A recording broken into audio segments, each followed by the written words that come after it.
সকল রাজনৈতিক দলের উদ্দেশ্যে একটি কথাই বলবো, এই যে জেনারেশন, এই জেনারেশনকে ভয় করুন, এই জেনারেশনকে ভয় করুন।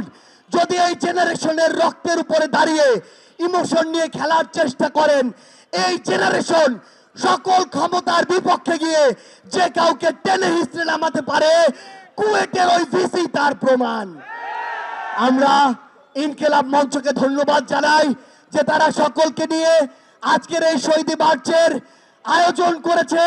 এই মঞ্চের সকল শহীদ পরিবার, সামনে থাকা সকল আহত যোদ্ধাকে সামনে রেখে একটি কথাই বলি, এই অন্তর্বর্তীকালীন সরকারের সবচেয়ে বড় লেজিটিমেসি হচ্ছে এই শহীদরা, এই শহীদদের হত্যার বিচার করার পূর্ব পর্যন্ত এই অন্তর্বর্তীকালীন সরকার যদি অন্য কোনো কিছুর চিন্তা করে, তাহলে তারা তাদের সারা জীবনের এই রক্তের দায়বদ্ধতা কখনো এড়াতে পারবে না।